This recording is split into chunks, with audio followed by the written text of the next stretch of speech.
Selamat pagi rekan-rekan. Hari ini kita akan belajar percabangan dan perulangan menggunakan JavaScript. Tujuan dari materi pertemuan 7. Diharapkan mahasiswa mampu memahami dan menjelaskan konsep percabangan, perulangan pada JavaScript. Istilah percabangan sebenarnya untuk menggambarkan alur program yang bercabang pada flowchart. Logika, jika, maka, digambarkan dalam bentuk cabang. Karena itu, ini disebut percabangan. Selain percabangan, struktur ini juga disebut control flow. Pada pemrograman JavaScript, terdapat 6 bentuk percabangan yang harus kita ketahui. Apa saja itu? Mari kita bahas. Percabangan if. Percabangan if merupakan percabangan yang hanya memiliki satu blok pilihan saat kondisi bernilai benar.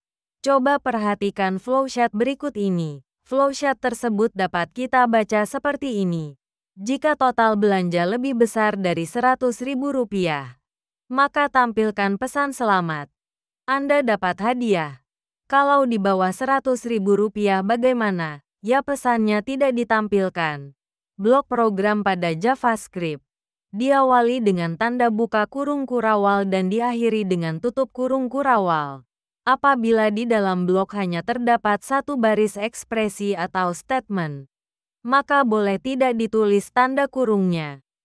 Percabangan if, else. Percabangan if, else merupakan percabangan yang memiliki dua blok pilihan. Pilihan pertama untuk kondisi benar, dan pilihan kedua untuk kondisi salah. Else. Coba perhatikan flowchart ini. Ini adalah flowchart untuk mengecek password. Apabila password benar, pesan yang ada pada blok hijau akan ditampilkan. Selamat datang bos. Tapi kalau salah, maka pesan yang ada di blok merah yang akan ditampilkan. Password salah. Coba lagi. Kemudian, pesan yang berada di blok abu-abu akan tetap ditampilkan. Karena dia bukan bagian dari blok percabangan if, else. Perhatikan arah panahnya. Setiap blok if, else mengarah ke sana.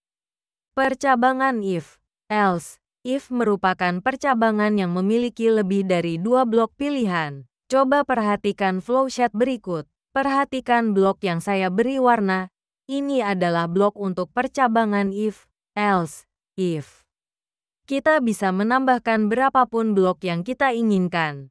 Pada program sebelah kiri, kita tidak menggunakan kurung kurawal untuk membuat blok kode untuk if, else, if.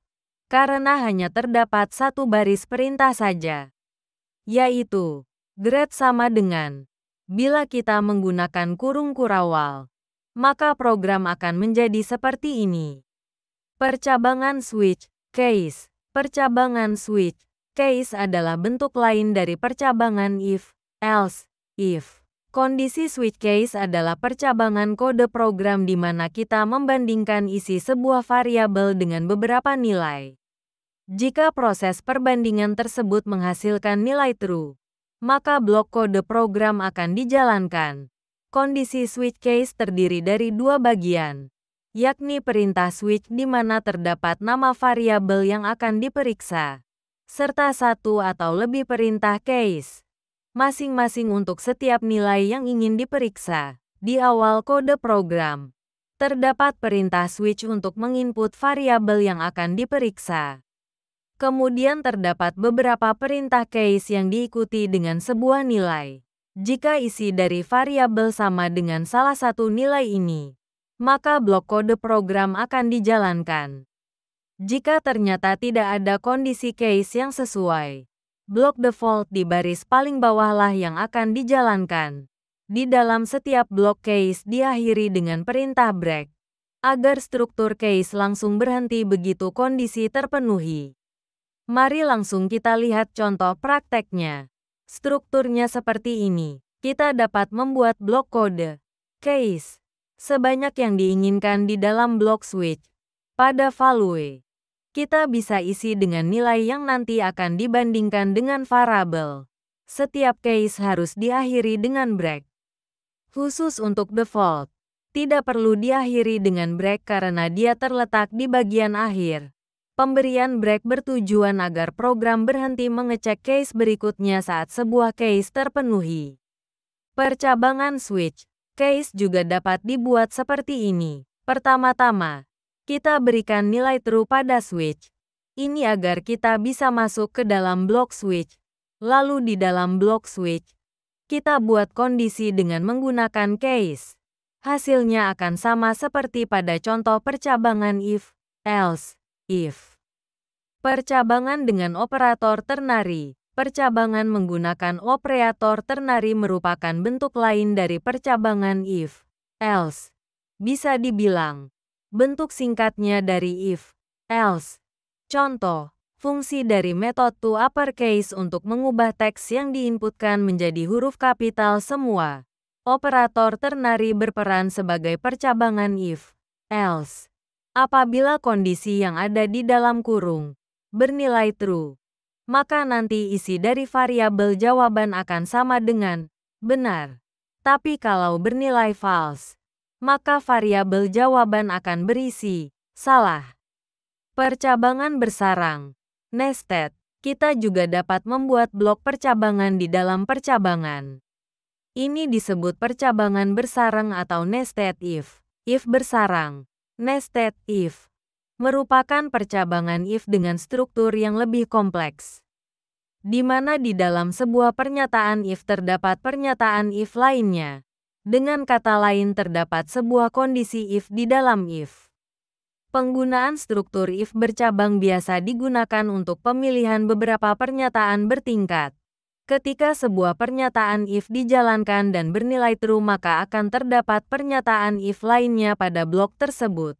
Perhatikan struktur if. Apabila pada kondisi 1 bernilai benar, maka akan dilanjutkan dengan pernyataan if pada kondisi 1.1. Artinya pada pernyataan kondisi 1.1 hanya akan dijalankan ketika kondisi 1 bernilai benar. Sementara bila salah maka akan dijalankan pada blok else. Apa yang akan kamu lakukan saat disuruh mencetak kalimat berulang-ulang?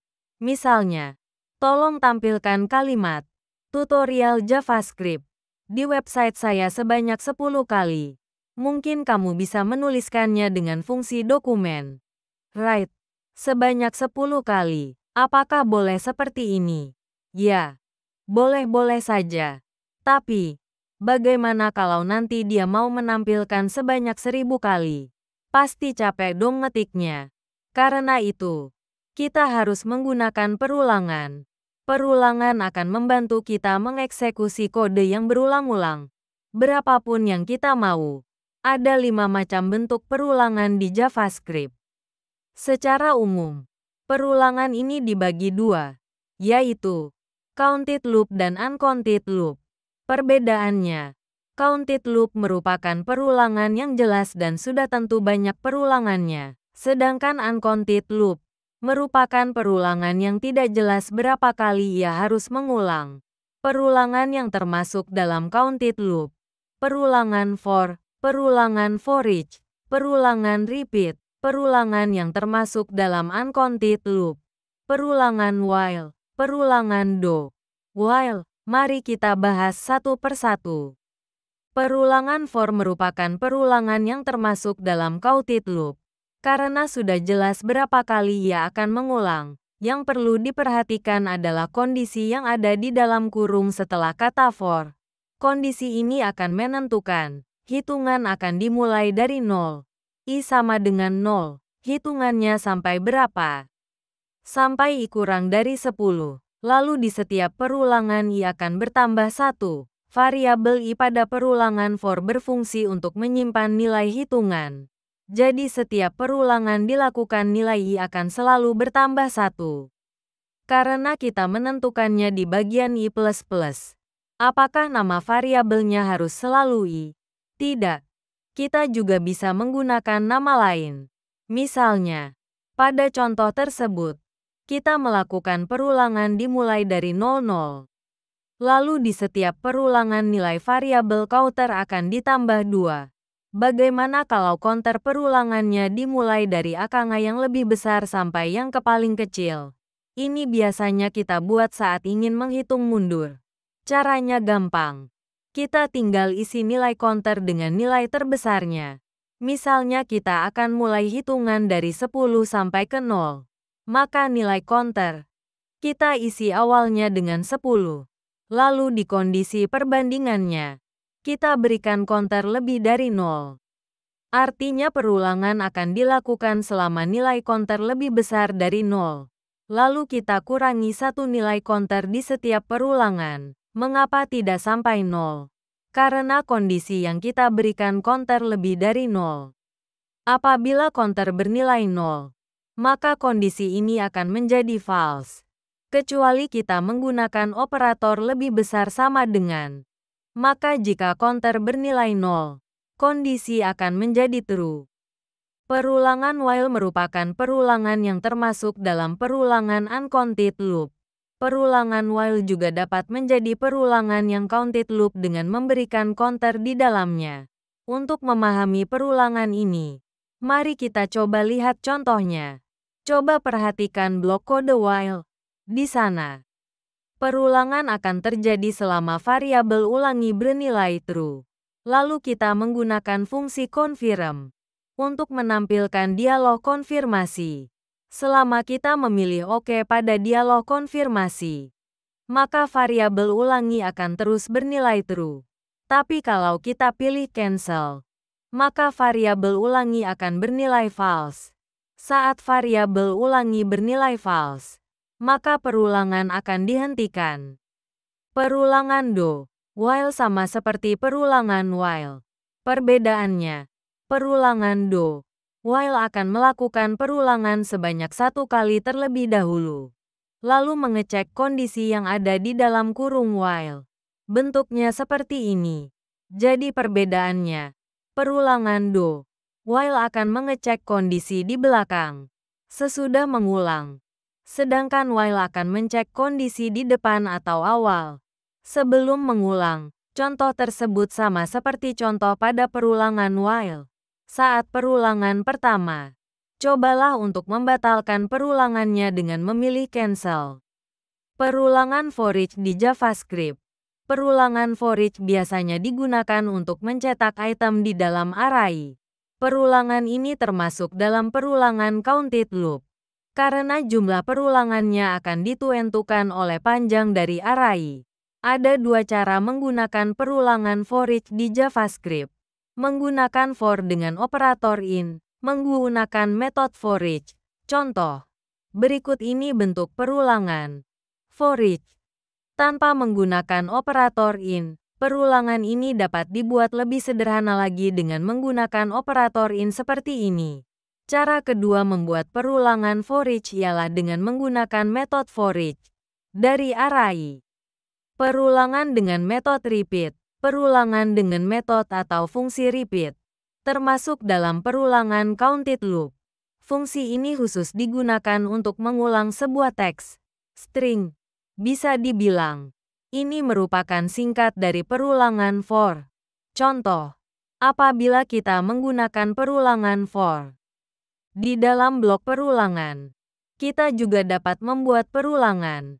Ini disebut dengan nested loop atau perulangan bersarang atau perulangan di dalam perulangan. Mari kita coba lihat contohnya. Pada perulangan tersebut, kita menggunakan dua perulangan for.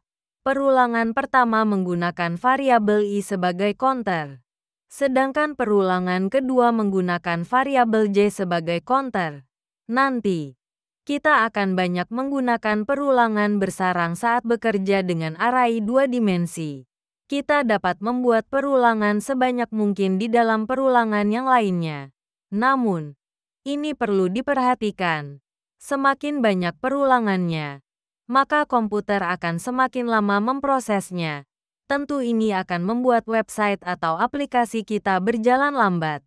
Karena itu, gunakanlah perulangan dengan bijak.